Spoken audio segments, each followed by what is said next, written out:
हम लोग कर रहे थे जीओसी जनरल ऑर्गेनिक केमिस्ट्री का। आज हमारा डे 3 है। लगभग सारे बच्चों को पता है। एक चीज ध्यान रखिएगा आप लोग, अभी ये वॉइस चली जाए तो इमीडिएटली मुझे बताइएगा, ठीक है? ताकि थोड़ा सा बैटरी चेंज कर देंगे, यानी जिनको आप सेल बोलते हो सेल चेंज कर देंगे, ठीक है? वो बता दीजिएगा इमीडिएटली अगर वॉइस नहीं आई तो, ठीक है? जब तक आ रही है तब तक चलेगा, कोई दिक्कत नहीं है। देखिए जो हमारे पास जीओसी है उसको हम लोग 5 टाइप्स में पढ़ना है हमें। फर्स्ट वाला जो है रिएक्शन मैकेनिज्म होता है। Reaction mechanism. जो सेकंड वाला होता है आइसोमेरिज्म होता है, ध्यान रखना। और जो थर्ड वाला होता है हमारे पास आईयूपीएसी। जो फोर्थ वाला होता है क्वालिटेटिव एंड क्वांटिटेटिव एनालिसिस होता है, ठीक है? एक होता है हमारे पास रिएजेंट।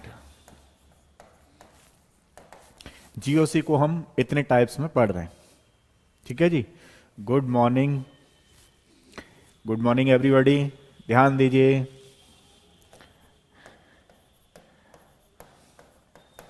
जीओसी को हम 5 पार्ट्स में पढ़ रहे हैं। एक है हमारे पास रिएक्शन मैकेनिज्म, एक है आइसोमेरिज्म, एक है आईयूपीएसी, एक है क्वालिटेटिव क्वांटिटेटिव, और एक होता है हमारे पास रिएजेंट। अब देखिए हमारा जो सबसे पहले है 1 बाई 1 करके करना है हमें। रिएक्शन मैकेनिज्म कल कर रहे थे, तो रिएक्शन मैकेनिज्म के बारे में आपको बता रहा था मैं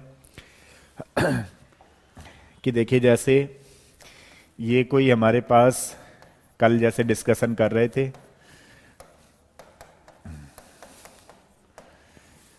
ठीक है?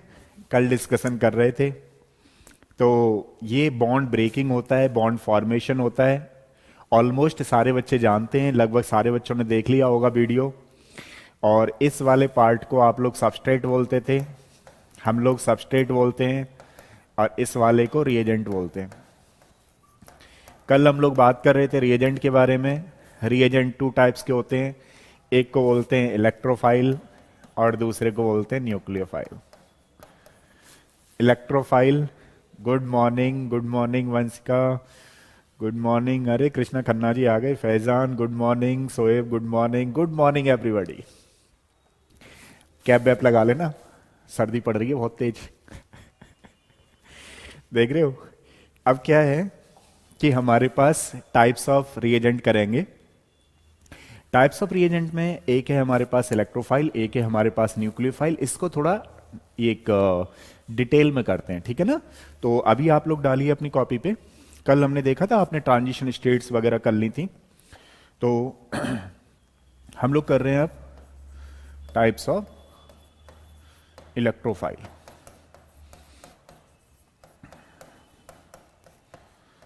टाइप्स ऑफ इलेक्ट्रोफाइल, कल हमने इन दोनों के बारे में जनरली डिस्क्रिप्शन किया था, थोड़ा सा डिस्कशन किया था बेसिकली, कि किस तरीके से हम लोग इलेक्ट्रोफाइल और न्यूक्लियोफाइल क्या होते हैं।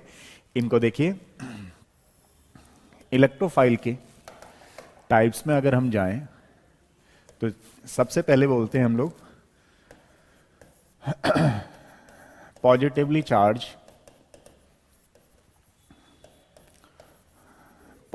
चार्ज स्पीसीज जो होती है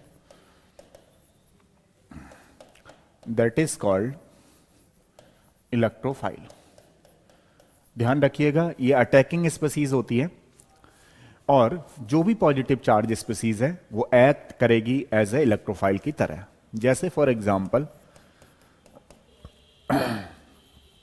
फ्लोरीन पे कभी पॉजिटिव आ नहीं सकता, इसलिए हैलोजेंस पे वैसे तो पॉजिटिव नहीं होता है, लेकिन अगर हम थोड़ा सा डिस्कशन करें, क्लोरीन पे थोड़ी देर के लिए आ सकता है, इस तरीके से, है ना? देखो ये पॉजिटिव चार्ज वाला कोई एल्काइल ग्रुप है, कोई एसाइल ग्रुप है मान लीजिए। जो भी हमारे पास पॉजिटिवली चार्ज स्पीसीज है उसको हम बोलते हैं बेसिकली इलेक्ट्रोफाइल। बट अगर मैं आप लोगों से पूछूं बट मैं आप लोगों से पूछूं कि बताइए क्या ये इलेक्ट्रोफाइल है या नहीं है? This is the hydronium ion. Good morning everybody. बीच बीच में गुड मॉर्निंग करता रहूंगा, लेकिन आपकी सेहत का बड़ा मुझे वो है, समझ रहे हो, टेंशन रहती है। कैप पहन लेना कृष्णा, 2 कैप, एक आगे लगा लो एक पीछे लगा लो। फिलहाल यहां देखो।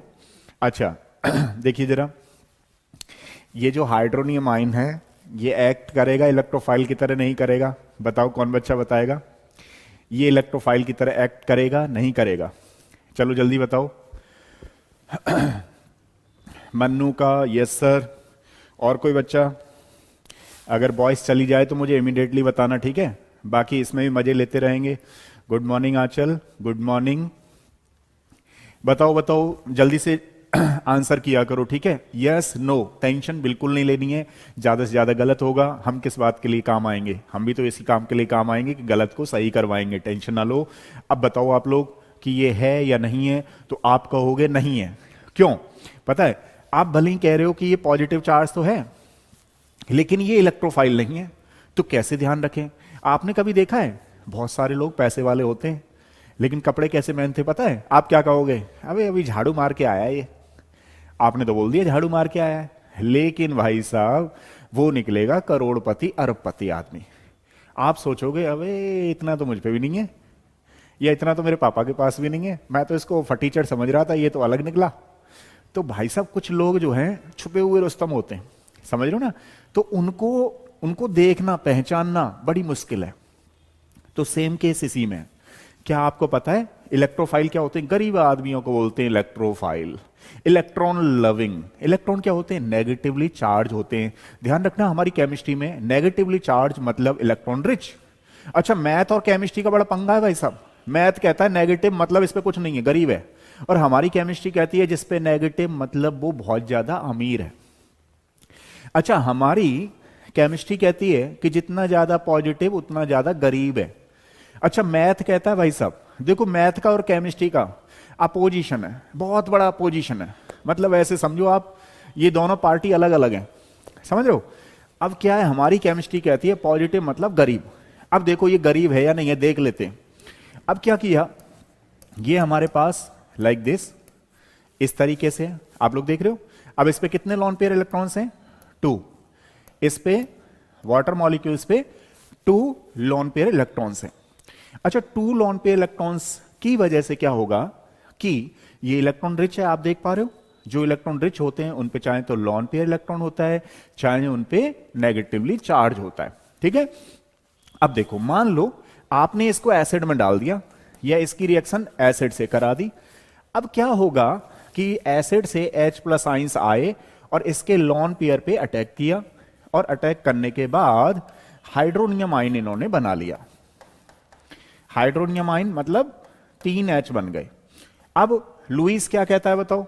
अब एक लोन पेयर तो बचा ना, 3 अगर मैंने बॉन्ड लगा दिए तो फिर भी एक लोन पेयर इलेक्ट्रॉन बचा। अब लुईस की थ्योरी क्या कहती है? लुईस ये कहते हैं कि अगर मान लो जो ऑक्सीजन है हमारी, उसका जो वैलेंसी है, इसको ऑक्टेट कंप्लीट करने के लिए कितने इलेक्ट्रॉन की रिक्वायरमेंट है? 2।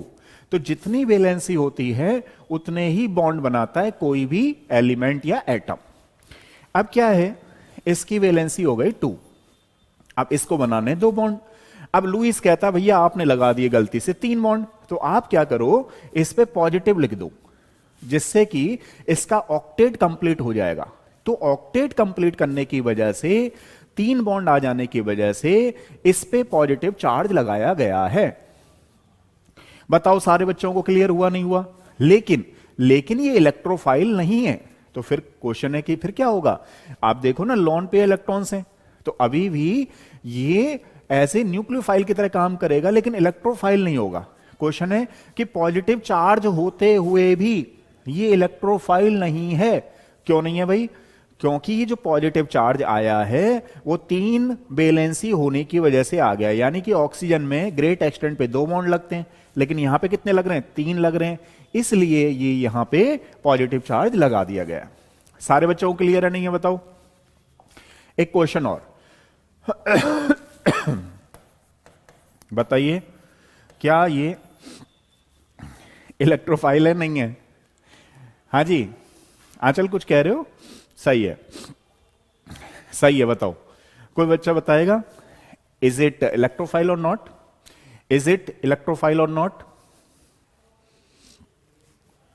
हेलो, आ रही है आवाज? ये इलेक्ट्रोफाइल होगा या नहीं होगा, बताओ। तो ये इलेक्ट्रोफाइल, बोलो बोलो जल्दी बताओ, आंसर टाइप करो। इज इट इलेक्ट्रोफाइल और नॉट? नो, बिल्कुल सही जवाब। मन्नू का आंसर बिल्कुल सही है, ये भी इलेक्ट्रोफाइल नहीं है। क्यों नहीं है? देखो उसी तरह से हो गया भाई, हमारे पास इस तरीके से है, आप देख रहे हो, इस पे लॉन पेयर इलेक्ट्रॉन्स हैं। अब क्या किया हमने, प्रोटोनेशन करा दिया। प्रोटॉन किसको बोलते हैं पता है? H प्लस आइंस को। अब ये यहां आ गया। अब भाई साहब प्रोटोनेशन आएगा तो गलती से ऑक्सीजन पे लग गए 3 बॉन्ड। गलती से कह लो कि हमने लगाया, वो कह लो, फिलहाल आप देखिए ऐसे हुआ ये। तो ये पॉजिटिव चार्ज तो है बट इलेक्ट्रोफाइल नहीं है। इस बात का आपको विशेष ध्यान रखना है कि आपने देखा, अच्छा एक लाइन थी कि सारे पॉजिटिवली चार्ज जो होते हैं वो एज ए इलेक्ट्रोफाइल होते हैं, ऐसा बिल्कुल जरूरी नहीं है। एक दो क्वेश्चन जो कि अलग से होते हैं, इनको आपको विशेष ध्यान रखना है, ठीक है? तो जैसे ये हो गया, ये हो गया, दीज आर नॉट इलेक्ट्रोफाइल। चलिए देखिए, हम लोग कर रहे हैं टाइप्स ऑफ इलेक्ट्रोफाइल कि कैसे, कौन कौन सी चीज में हम एज ए इलेक्ट्रोफाइल ढूंढेंगे। दूसरा देखिए, दूसरा क्या है हमारे पास, दूसरा पॉइंट है vacant P and D orbitals. या पहले पी ऑर्बिटल्स ले लेता हूं, फिर वेकेंट डी ऑर्बिटल्स बताऊंगा, ठीक है? Vacant p orbitals, vacant p orbitals. अब वेकेंट पी ऑर्बिटल्स की अगर हम बात करें तो देखो यहां पे जो आप लोग ये देख रहे हो, ये वो स्पीसीज हैं जिनके पी ऑर्बिटल्स वेकेंट हैं, जिनके पी ऑर्बिटल्स वेकेंट हैं। अब एक आध बच्चा कहेगा हमें तो पता ही नहीं है कैसे वेकेंट पी ऑर्बिटल्स हैं। तो देखिए इसमें क्या होगा, मान लीजिए बोरॉन का होता है 2p1, क्योंकि बोरॉन का कैसे बनाओगे 5 का 1s2 2s2 एंड 2p1, तो ये बोरॉन का होता है इलेक्ट्रॉनिक कॉन्फ़िगरेशन 2p1। अब फ्लोरीन के केस में देखें तो फ्लोरीन का कितना होता है 2p5, ठीक है? अच्छा देखो, बोरॉन का तो सेम रहेगा, क्लोरीन की प्रिंसिपल क्वांटम नंबर बढ़ जाएगी। हेलो, सही है, आप लोग देख पा रहे हो? इस तरीके से इसकी प्रिंसिपल क्वांटम नंबर बढ़ गई। अब आप लोग बताओ, अब आप लोग बताओ कि इसमें सबसे, क्या ये इलेक्ट्रोफाइल है या नहीं है? ये इलेक्ट्रोफाइल हैं, सारे के सारे इलेक्ट्रोफाइल हैं। क्यों है? आप देखो, अब मान लो बोरॉन है, कोई हैलोजेंस हमारे पास इस तरीके से है ना। अब बोरॉन के जो आउटर में अगर हम देखें, देखो 1s में 2 है और 2s, ये जो होते हैं ये कोर इलेक्ट्रॉन होते हैं, ये बॉन्डिंग में टेक पार्ट नहीं करते, ये वाले बॉन्डिंग में टेक पार्ट करते हैं, इनको बोलते हैं वैलेंस इलेक्ट्रॉन। तो इसके अभी 3 इलेक्ट्रॉन हैं, अगर मान लीजिए इलेक्ट्रॉन लेना चाहेगा तो 3 इलेक्ट्रॉन्स और ले सकता है। तो मान लीजिए 3 इलेक्ट्रॉन्स लेगा तो p में ही रखेगा, ठीक है ना। अब p में रखेगा तो टोटल इलेक्ट्रॉन अब कितने हो रहे हैं इसके, देखो शेयरिंग करने के बाद भी, मान लो इन हैलोजेंस से, अब हैलोजेंस की बात करें तो यहां पे लॉन पेयर कितने होंगे 3 टोटल। जैसे फ्लोरीन है, क्लोरीन है, उसमें कितने होते हैं टोटल 7 इलेक्ट्रॉन्स होते हैं, बट अगर लॉन पेयर की बात करें तो यहां होंगे 3, ठीक है, क्योंकि एक इलेक्ट्रॉन ने बॉन्ड बना लिया है 1 2 3 4 5 6। अब आप देखो, अब होने वाला क्या है यहां पे कि इसके वेकेंट पी ऑर्बिटल हैं, जिसमें भी वेकेंट पी ऑर्बिटल होगा वो एक्ट करेगा एज ए इलेक्ट्रोफाइल। अब मेरा क्वेश्चन ये है आपसे कि बताइए सबसे अच्छा इलेक्ट्रोफाइल कौन सा है इसमें, इनमें सबसे अच्छा इलेक्ट्रोफाइल कौन सा होगा। फिर एक नई कहानी बताता हूं मैं आपको। देखो ये सारे के सारे इलेक्ट्रोफाइल हैं, लेकिन आपको ये बताना है कि इनमें से सबसे ज्यादा इलेक्ट्रोफाइल कौन सा है। अरे वेरी गुड, बहुत सारे बच्चों ने टाइप कर रखा है BF3। अच्छा, और कोई बच्चा बताना चाहेगा? फैजान का लास्ट आया है, और कोई बच्चा बताना चाहेगा? अच्छा देखिए, देखो होता क्या है इसमें, इस क्वेश्चन में होता क्या है, जब बोरोन के 6 इलेक्ट्रॉन हो रहे हैं, 1 2 3 4 5 6, ठीक है। अब 6 इलेक्ट्रॉन में बोरोन क्या करता है कि बैक बॉन्डिंग करने के चांस में चला जाता है। बोरोन हैलोजन से कहता है कि भैया मुझे 2 इलेक्ट्रॉन की जरूरत है, 2 इलेक्ट्रॉन दे दो, मैं कुछ देर बाद आपको लौटा दूंगा। तो ऐसे करके बोरोन अपना ऑक्टेट कंप्लीट करने की कोशिश करता है। तो बताइए इनमें से बैक बॉन्डिंग अच्छी तरीके से किसके साथ कर लेगा? बोरोन। बोरोन इसमें से सबसे अच्छे तरीके से बैक बॉन्डिंग किसके साथ कर लेगा? कोई बच्चा बताएगा? अब इन हैलोजेंस जो जुड़े हुए हैं, इनमें बोरोन क्या कहता है, किसी एक हैलोजन से कहेगा वैसे तो, लेकिन जब कहेगा तो क्या कहेगा कि भैया मेरे पास 6 इलेक्ट्रॉन है, आप मुझे 2 इलेक्ट्रॉन दे दो, जरूरत आने पे मैं आपको दे दूंगा। उसको बोलते हैं बैक बॉन्डिंग। आप इनमें बताइए, इनमें सब में बैक बॉन्डिंग किसके चांस होंगे? कौन सा बोरोन अच्छी तरीके से किस हैलोजन के साथ बैक बॉन्डिंग कर सकता है? मन्नू का आंसर बिल्कुल सही है, फ्लोरीन के साथ कर सकता है। आप कहेंगे कैसे? देखो, ये प्रिंसिपल क्वांटम नंबर ढूंढो, इनका साइज लगभग सिमिलर है, जिसकी वजह से अगर यहां पे फ्लोरीन होता तो इसकी प्रिंसिपल क्वांटम नंबर इसकी प्रिंसिपल क्वांटम नंबर मैच कर रही है, ठीक है। तो इनकी साइज और एनर्जी नियरली सेम होते हैं, जिसकी वजह से यहां पे फ्लोरीन जो होता है उसके साथ ये बोरॉन अपने वेकेंट पी ऑर्बिटल में इलेक्ट्रॉन ले लेता है। इसको बोलते हैं बैक बॉन्डिंग। अच्छा, जब बैक बॉन्डिंग इसके साथ हो जाएगी तो फिर बोरॉन उतना गरीब नहीं रहा, लेकिन यहां पे प्रॉब्लम क्या आ रही है, इसमें साइज का बड़ा डिफरेंस है। बोरॉन का है छोटा, आयोडीन का है बहुत बड़ा। अब बोरॉन जो है बड़े वाले भैया से, बहुत बड़े वाले भैया से कुछ बोल ही नहीं रहा। अब जब बोलेगा ही नहीं तो सामने वाले को कैसे पता लगेगा कि भैया ये कमी चल रही है? तो बोलना बहुत जरूरी है, जबकि यहां पर बैक बॉन्डिंग नहीं हो पाएगी। क्यों नहीं हो पाएगी? बोरॉन है भैया साइज में छोटा और आयोडीन है साइज में बहुत बड़ा, जिसकी वजह से इनका साइज और एनर्जी डिफरेंस होने की वजह से बैक बॉन्डिंग नहीं हो पाती है। अब जब बैक बॉन्डिंग नहीं होगी तो बताओ क्या होगा? तो इसमें डेफिशिएंसी ज्यादा बनी रहेगी। तो अगर हम एज ए इलेक्ट्रोफाइल की बात करें तो ध्यान रखना, जो आयोडीन है वो सबसे ज्यादा एक्ट करेगा एज ए इलेक्ट्रोफाइल। और जो बच्चे नहीं जानते हैं उनके लिए मैं एक बार और बताता हूं, पी ब्लॉक एलिमेंट में भी हमने किया था इसको, और ये जो इलेक्ट्रोफाइल का ऑर्डर है यही एक्ट करेगा as a Lewis acid, act as the Lewis acid. तो ध्यान रखना, जो अच्छे इलेक्ट्रोफाइल होते हैं वो लुईस एसिड भी होते हैं, कल आपको बताया था मैंने। जो न्यूक्लियोफाइल होते हैं वो लुईस बेस होते हैं, ठीक है। ये चीज ध्यान रखिएगा।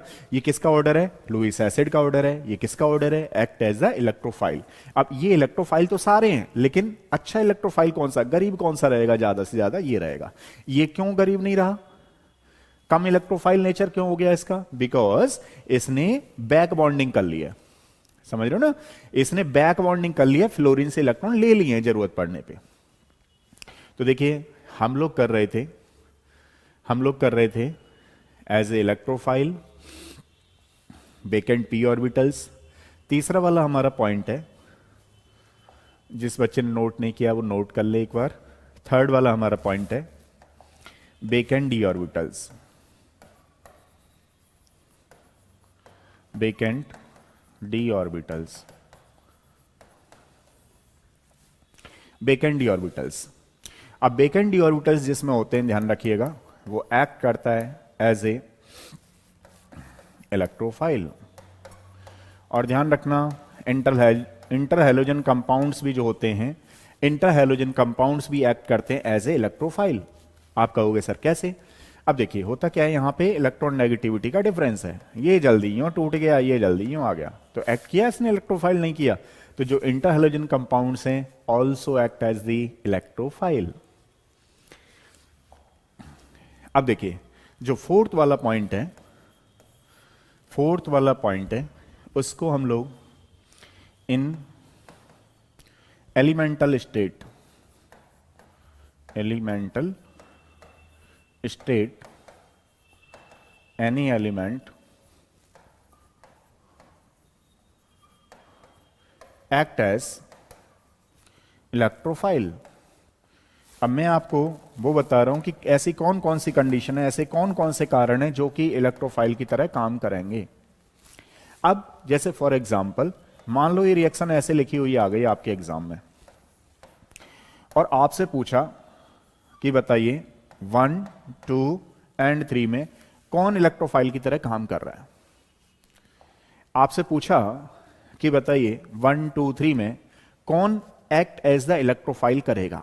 बताओ बताओ सारे बच्चे टाइप करो फटाफट से, कौन सा इलेक्ट्रोफाइल की तरह काम करेगा बताइए। तो पता है ये मॉलिक्यूल्स है, ये मॉलिक्यूल्स है। अरे वेरी गुड, निशेष आ चुका है भाई। निशेष का आंसर सेकंड सही है ये वाला एक्ट करेगा एज ए इलेक्ट्रोफाइल, क्योंकि ये एलिमेंटल स्टेट है। जब ये एलिमेंटल स्टेट होती है, एटॉमिक स्टेट होती है, तो ध्यान रखना वो एक्ट करता है एज ए इलेक्ट्रोफाइल। तो 2 आंसर बिल्कुल सही है, कुछ बच्चों का भी सही है, सोनाली वगैरह का। तो 2 वाला एक्ट करेगा एज ए इलेक्ट्रोफाइल। ठीक है, ये ध्यान रखना। या इसको थोड़ा सा और समझाने के लिए एनी एटम कर दूं तो वो ज्यादा सही रहेगा आपके लिए, ताकि आप पहचान सकते हो। क्योंकि ये मॉलिक्यूल हो गया, ये मॉलिक्यूल है, ऑक्सीजन का मॉलिक्यूल है, ये एलिमेंट तो है लेकिन एटम है। तो जब वो एलिमेंटल जो स्टेट है किसी की, अगर वो एटॉमिक फॉर्म में आ जाता है तो वो एक्ट करता है एज ए इलेक्ट्रोफाइल। ठीक है, अब देखो हमने 4 कॉन्सेप्ट पढ़ लिए हैं। 4 कॉन्सेप्ट के बेसिस पे आपको लगा कि कौन इलेक्ट्रोफाइल है, हम ऐसे इसको चेक कर सकते हैं। ठीक है, पॉजिटिवली चार्ज स्पीसीज एक्ट करती है एज ए इलेक्ट्रोफाइल। देखो जिसमें वेकेंट पी ऑर्बिटल होता है एक्ट एज द इलेक्ट्रोफाइल, जिसमें वेकेंट डी ऑर्बिटल होता है act as the electrophile. Elemental state अगर कहीं आ जाए रिएक्शन के बेसिस पे, तो ध्यान रखना जो एटॉमिक फॉर्म होती है वो एक्ट एज द इलेक्ट्रोफाइल करती है। 5th वाला point,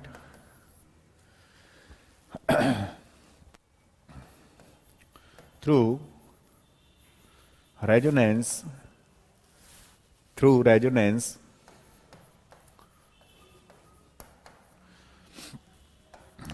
central atom create a positively charge। Resonance के थ्रू मान लो किसी एटम पर पॉजिटिव चार्ज आ जाता है तो एक्ट करेगा एज ए इलेक्ट्रोफाइल।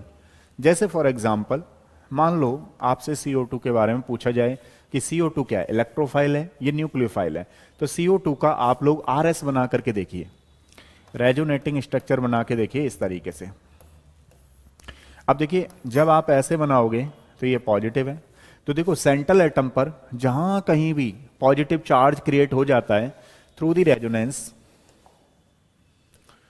रेजोनेंस, अगर किसी सेंट्रल एटम पर पॉजिटिव चार्ज क्रिएट हो जाता है तो उसको हम बोलते हैं as a electrophile.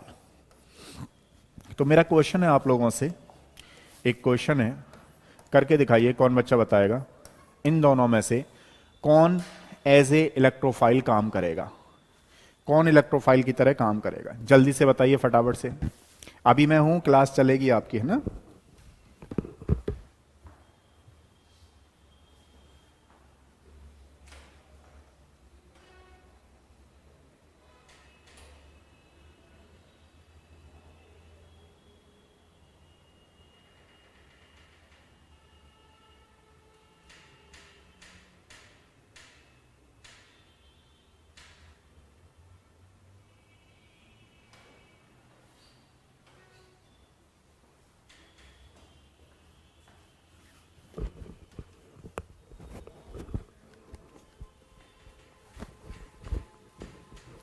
Hello guys, आपका आपकी आपकी जो क्या बोलते हैं उसे, आपका जो जज्बा है वो तो सही है, बिल्कुल सही है, एकदम बनाए रखो, कोई टेंशन नहीं है। अरे गलत हो जाएगा, सही करने के लिए हम एप्लीकेबल हैं, ठीक है। तो देखो SO2 किया है आपने, लेकिन यहां पर एक चीज और होगी, ध्यान रखिएगा, इसमें लोन पेयर पाए जाएंगे। तो SO2 आपने अपना बहुत अच्छा दिया है, उसमें कोई प्रॉब्लम नहीं है, आपने अपने अकॉर्डिंग बहुत अच्छा करने की कोशिश की है। ऐसे ही आप लोग बताते रहो, जिससे एक मुझे आइडिया लगता रहेगा कि कहां पे प्रॉब्लम चल रही है, ठीक है ना। उसको मैं कोशिश करूंगा दूसरे ढंग से भी कराने की, टेंशन ना लो।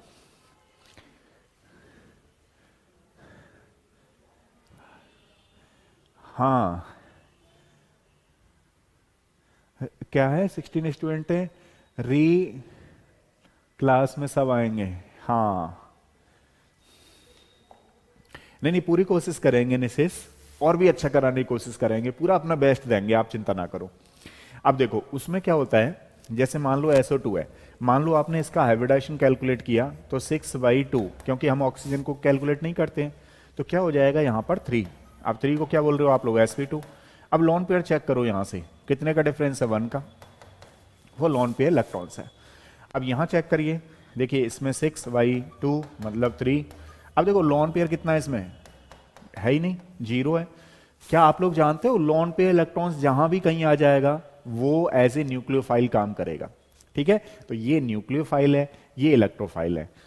तो जो SO3 है, SO3 की स्ट्रक्चर कुछ ऐसे होती है, और सेंट्रल एटम पर पॉजिटिव चार्ज होता है। सेंट्रल एटम पर पॉजिटिव चार्ज होने की वजह से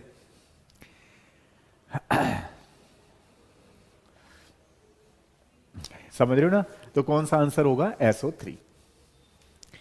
और देखिए होता क्या है, जैसे मान लो अगर मैं आपसे बात करूं, CO2 है और कार्बिन है, मान लीजिए इसको आप जानते हो, नहीं जानते हो तो कोई बात नहीं, मैं आपको कराऊंगा। ये कार्बिन इंटरमीडिएट है, एक्ट एज द इलेक्ट्रोफाइल, ठीक है।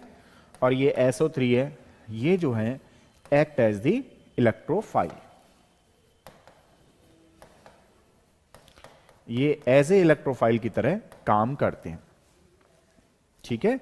अब जैसे आपने देखा था, आपने चैप्टर में देखा होगा, ये रीमन टीमन राइमन टाइमन रिएक्शन में काम में लाई जाती है, ये सल्फोनेशन में काम में लाई जाती है, ठीक है। तो इस तरीके से हम जहां पर एक कार्बोक्सिलिक एसिड बनाते हैं, उस रिएक्शन का नाम क्या होता है पता है, क्या होता है बताओ, कॉल्वे रिएक्शन। तो ये यहाँ पे कॉल्वे रिएक्शंस में एज ए इलेक्ट्रोफाइल काम करती है। तो ये जो आप देख रहे हो डाइक्लोरोकार्बिन है, जैसे कोई बच्चा कहे सर समझ में नहीं आया, इसको एक्चुअली में ये इंटरमीडिएट है, अभी टेंशन बिल्कुल मत लो, आपको हर चीज समझ में आएगी। तो ये जो कार्बिन होती है वो एक्ट एज दी इलेक्ट्रोफाइल, इन रिएक्शंस में इसका स्पेशली यूज होता है। चलो देखो, फिलहाल के लिए ये थे हमारे पास इलेक्ट्रोफाइल के टाइप्स, इनको आपको ध्यान रखना है।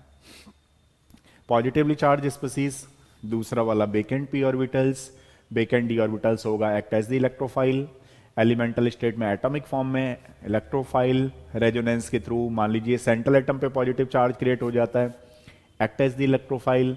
ये डिफरेंट रिएक्शन में इलेक्ट्रोफाइल यूज किए जाते हैं, जिनको मैंने थोड़ा सा मेंशन किया है। अब हम लोग कर रहे हैं टाइप्स ऑफ न्यूक्लियोफाइल। नेक्स्ट वाला पॉइंट है हमारा types of nucleophile.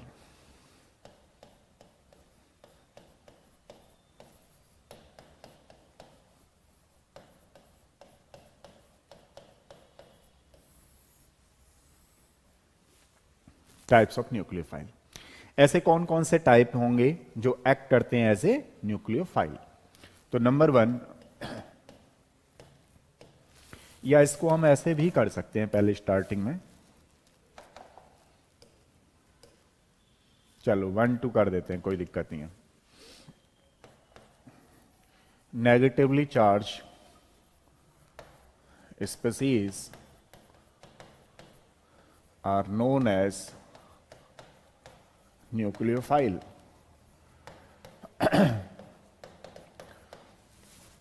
Negatively charge species act as the nucleophile. अरे वेरी गुड, सोनाली ने पहला तो बता ही रखा है। जो सारे के सारे नेगेटिवली चार्ज होंगे वो एक्ट करेंगे एज ए न्यूक्लियोफाइल। ठीक है, ये यहां पे एक्ट करते हैं एज ए न्यूक्लियोफाइल। दूसरा वाला species which having lone pair of electrons, ऐसे स्पेसीज जिन पे लॉन पेयर ऑफ इलेक्ट्रॉन्स होगा वो भी ध्यान रखना एज ए न्यूक्लियोफाइल काम करते हैं। जैसे फॉर एग्जांपल ROH है ना, RnH2, आप लोग देख पा रहे हो इस तरीके से, है ना। तो जिन पे लॉन पेयर ऑफ इलेक्ट्रॉन्स होता है एक्ट करते हैं as a nucleophile.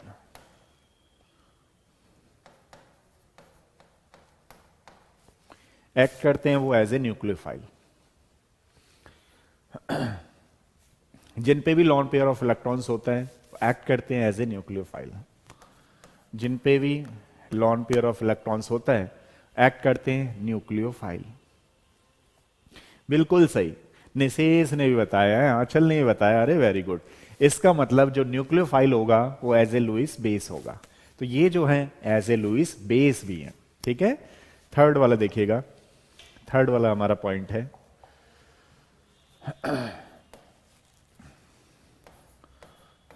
Oregano metallic compounds. Organometallic compounds act as nucleophile.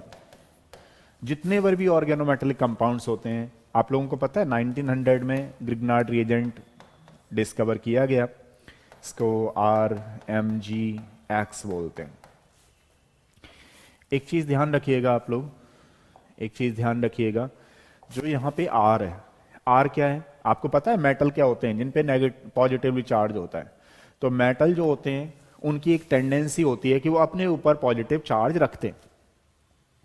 अरे वेरी गुड, आंचल ने बिल्कुल सही बताया, CO act as the nucleophile.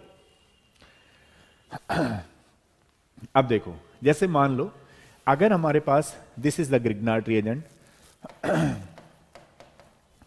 अब जो बच्चा ग्रिग्नार्ड रिएजेंट या ऑर्गेनोमेटेलिक कंपाउंड नहीं जानता, उसके लिए मैं बताऊंगा कि जो ऑर्गेनोमेटेलिक कंपाउंड होते हैं वो क्या होते हैं पता है? कोई ऑर्गेनिक ग्रुप किसी मेटल से जुड़ा होता है उसको बोलते हैं हम लोग ऑर्गेनोमेटेलिक कंपाउंड्स। जिसमें क्या टेंडेंसी होती है किसी मेटल की कि उसके ऊपर तो पॉजिटिव चार्ज हो, और कोई R ग्रुप है यानी कि जो ऑर्गेनो ग्रुप है उसके ऊपर कैसा होना चाहिए? नेगेटिव चार्ज होना चाहिए। उसको बोलते हैं हम लोग एक्ट एज द न्यूक्लियोफाइल। अब जैसे R2Zn, इसको बोलते हैं हम लोग फ्रिंकलैंड रिएजेंट।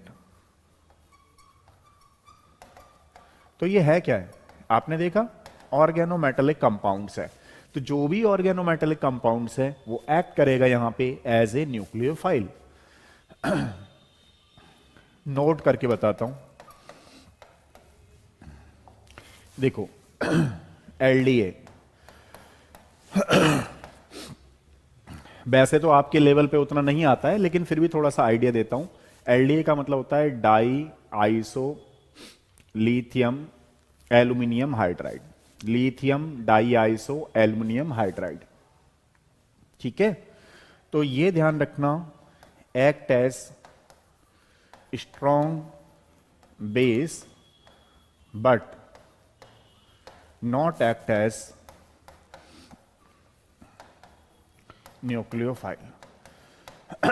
अब कोई बच्चा कहेगा हां, लिथियम एल्यूमिनियम हाइड्राइड जो होता है उसी की एक दूसरी फॉर्म है, उसको बोलते हैं LDA, है ना, di iso lithium di iso propyl aluminium hydride.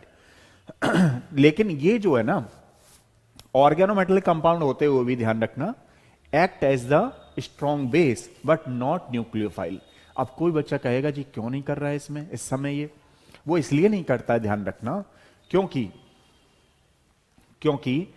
इसमें क्या होता है जब आपको न्यूक्लियोफिलिसिटी एंड बेसिसिटी पढ़ाई जाएगी तो उसमें एक चीज का ध्यान रखना पड़ेगा कि जो न्यूक्लियोफिलिसिटी है वो जो बल्की ग्रुप आ जाते हैं उनसे उनसे इफेक्ट होती है, ध्यान रखना, अफेक्ट करती है। तो ये क्या है, बेसिकली ये बल्कि बेस है। तो बेसिसिटी जो है, बड़े बड़े ग्रुप आ जाने से, मान लो नेगेटिव चार्ज आ गया और बड़े बड़े ग्रुप आ रहे हैं, तो वहां पर वो बेसिसिटी की तरह काम तो करेगा बट न्यूक्लियोफिलिसिटी की तरह काम नहीं करेगा। तो कभी भी कहीं भी लिखा हुआ है आपके एग्जाम में एलडीए क्या करता है, तो अब पता लगा उसने फॉर्मूला भी दे दिया आपको, ठीक है, आपने फॉर्मूला भी, उसने फॉर्मूला भी दे दिया। अब आप सोचो भाई इस पे तो नेगेटिव चार्ज आ रहा है, लगा दो फटाफट से न्यूक्लियोफाइल। आपको यहां पे क्योंकि कार्बन कार्बन देगा तो नेगेटिव, क्योंकि आप देखोगे कि ओएमसी है, ओएमसी मतलब ऑर्गेनोमेटेलिक कंपाउंड है, तो आपने तुरंत वो लगा दिया टिक, तो गड़बड़ हो जाएगा, गलत हो जाएगा। कोई बच्चा कहे कैसे सर, अभी मैं बता रहा था ना आपको, एक चीज पढ़ाऊंगा मैं आपको, बेसिसिटी एंड न्यूक्लियोफिलिसिटी में डिफरेंस बताऊंगा। तो क्या होता है कि बेसिसिटी जो होती है वो बड़े बड़े ग्रुप से कोई इफेक्ट नहीं करती है, बट जो न्यूक्लियोफिलिसिटी होती है वो बड़े बड़े ग्रुप से अफेक्ट होती है। समझ में आ गया? अब इसको बिल्कुल ध्यान रखिएगा, ठीक है। देखिए NaH, ये नोट में चल रहा है अभी, लिख लो इसे, not act as reducing agent.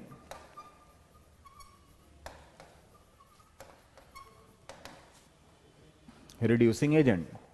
अब क्वेश्चन ये है कि भाई हम रिड्यूसिंग एजेंट वाली बात क्यों कर रहे हैं? भैया वो इसलिए कर रहे हैं कि मेटल के साथ एक हाइड्राइड आ चुका है और जो कि थोड़ा सा एक्सेप्शनली केस में जा चुका है। अब मान लो कहीं आपने इसको देखा, अब एक आध बच्चा तो अपना कॉन्सेप्ट ही लगाओगे आप लोग, तो कॉन्सेप्ट के हिसाब से तो इसको न्यूक्लियोफाइल होना चाहिए। क्यों होना चाहिए?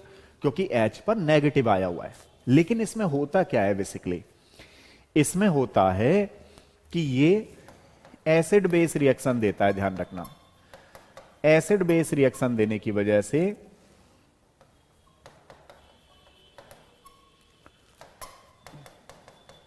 एसिड बेस रिएक्शन देने की वजह से अगर आपके एग्जाम में आ जाए कि बताओ क्या ये एज ए रिड्यूसिंग एजेंट काम करेगा, तो आपको बताना है ये रिड्यूसिंग एजेंट काम नहीं करेगा, ठीक है, क्योंकि ये एसिड बेस रिएक्शन देने में यूज हो जाता है। ये नोट में दो बातें ध्यान रखनी है। अगला वाला, फोर्थ वाला पॉइंट, इलेक्ट्रॉन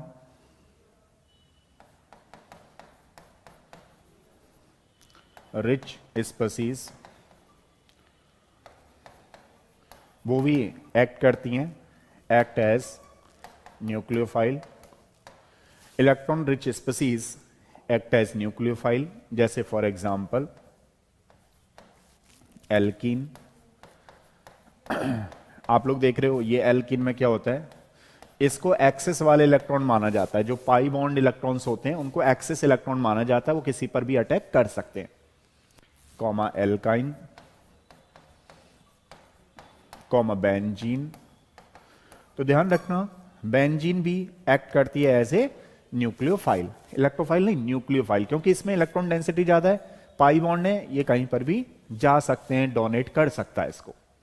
तो इसके लिए एल्कीन, एल्काइन, बेंजीन वगैरह वगैरह जो होती हैं जिनमें इलेक्ट्रॉन रिच होते हैं, रिच मतलब डबल बॉन्ड लगा हुआ है, ट्रिपल बॉन्ड लगा हुआ है, वो किसकी तरह काम करेंगी, एज ए न्यूक्लियोफाइल, ठीक है।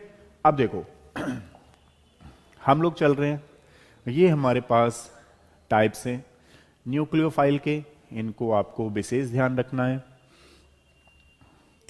अगली चीज इसमें यह है, कई बार आपके एग्जाम में अभी तक तो आई नहीं है लेकिन आ जाए तो थोड़ा सा ध्यान रखना। एक चीज सिखाता हूं आपको,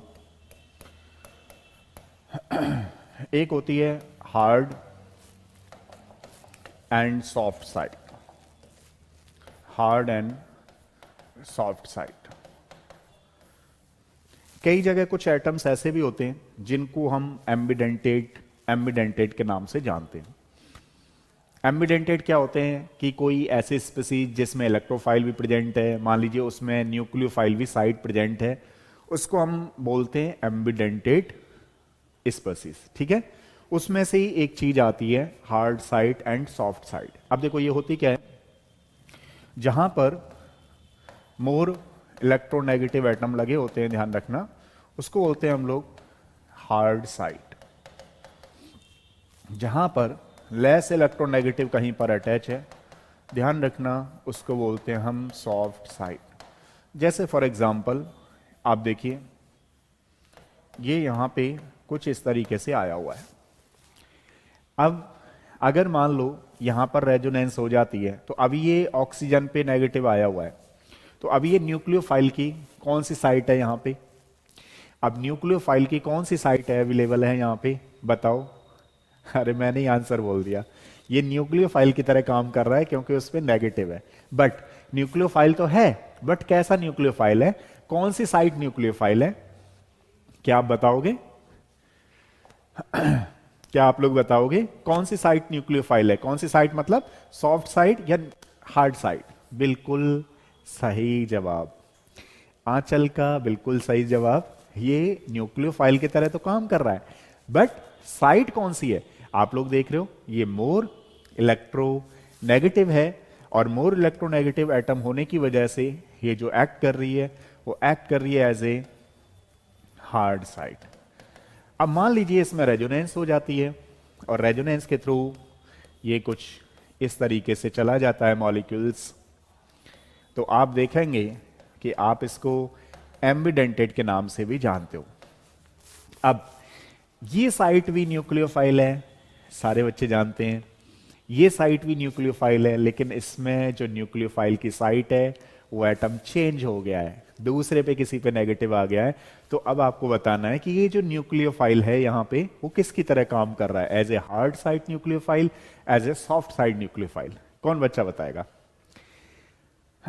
सॉफ्ट साइड, बिल्कुल सही जवाब, क्योंकि लगभग सारे बच्चे जानते हैं ऑक्सीजन की इलेक्ट्रॉन नेगेटिविटी होती है 3.5 और कार्बन की इलेक्ट्रॉन नेगेटिविटी होती है 2.5।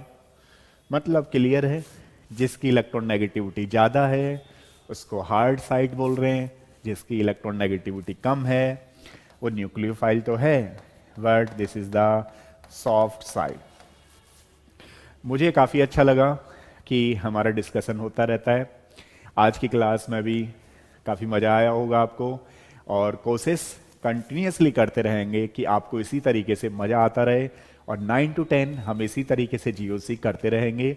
आज का टॉपिक हमारा यहीं पे खत्म होता है। आज हमने अपना डन कर लिया है जो बेसिक क्राइटेरिया है, जिसमें हमने इलेक्ट्रोफाइल के टाइप्स, हमने न्यूक्लियोफाइल के टाइप्स।